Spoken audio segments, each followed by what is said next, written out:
Let's go with Carlos David. Says, hi, Ave. I found you on Instagram and recently joined your community. Your portfolio reviews are awesome. I've been a Brazilian 3D art journalist for 20 years. Dude, you have more years of experience than me. Unfortunately, I was one of the big things of last year's layoffs. Yep, that sucks. I was laid off twice and have struggled to return to the industry. I've applied to many companies, both indie and AAA, but have only gotten a few interviews. So, I decided to pause application and focus on reworking my portfolio. Let me tell you my hometown. Yeah. Albert Time since the 9th. There you go. I'm planning to start my own short film and document the process on social media to build some traction. My idea is to use the SL we created for the project in my portfolio. If you have any suggestions, yeah, no, that's perfectly fine, man. Okay, and there's a PS I'm gonna answer in just a question.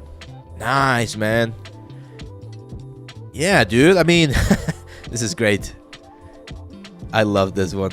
Nice. Nice.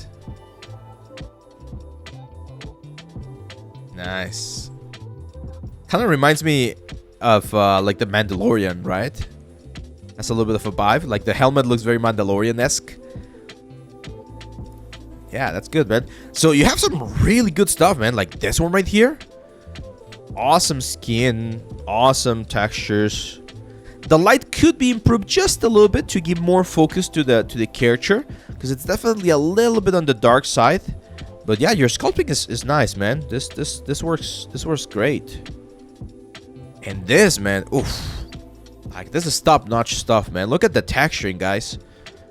Look at the details there.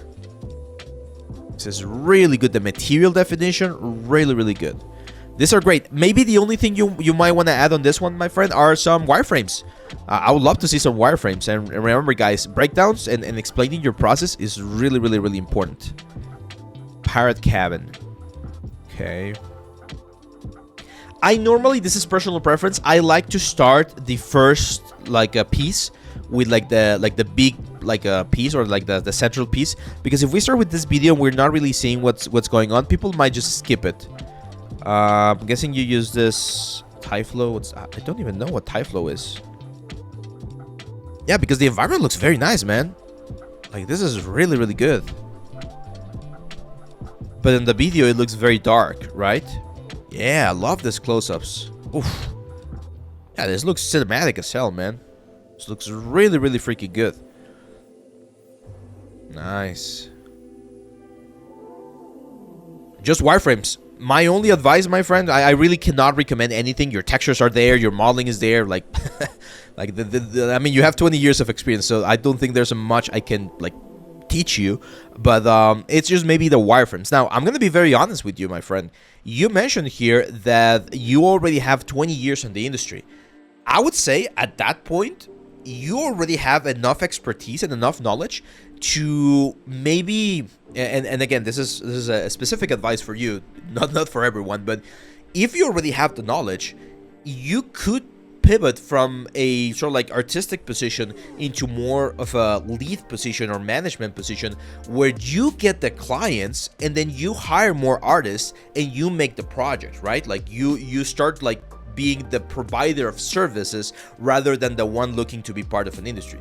Not for everyone. Not everyone likes doing that sort of like entrepreneurial kind of thing. A lot of people prefer to work at a normal, more traditional job, and that's perfectly fine.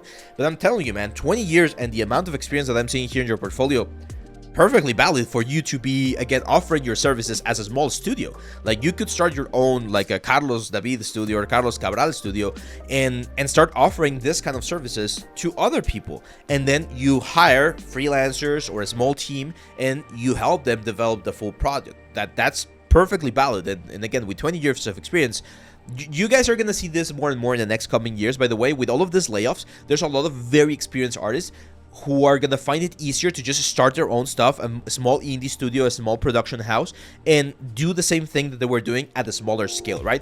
Yes, you might not be having clients like freaking Disney, right, or Marvel, but there are big clients or relatively like small and medium clients in everyone's cities that might need this kind of services, and if you can provide those services, well, there you go.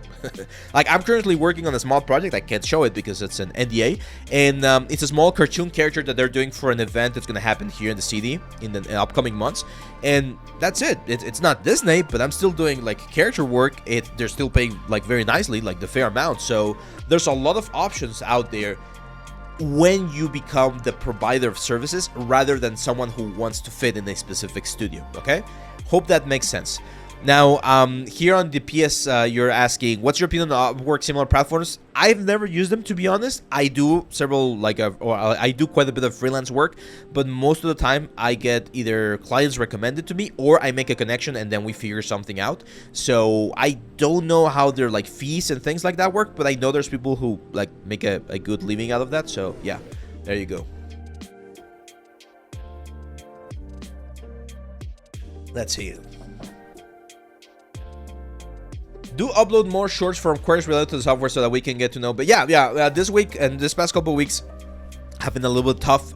There's been a couple of like personal things that I've had to take care of, but yeah, I'll be uploading more shorts soon. Oh, there you go, Carlos. Awesome. Oh, yeah, dude, like you have a really good level, man. So it might be a good idea as a side option to start offering this kind of services, but like the full package. Just like talk to someone and be like, hey, this is what I can do. I can find a team. What do you need? Do you need an advertisement? Do you need like a full experience, like something, and just like go from there. Do I charge in USDs or Mexican pesos? Depends. For Mexican clients, Mexican pesos. For international clients, USD. It depends on the type of client. But yeah, dude, like in terms of software and presentation for your portfolio, I really don't have a lot to say except for like those like elements that might be a little bit too dark. But other than that, it's more about finding, Carlos, what you want to do moving forward. Do you want to keep pushing on the like studio lifestyle and that kind of like a career progress, or do you want to innovate and do your own stuff? Both of them perfectly valid, but you need to decide which one is the best for you.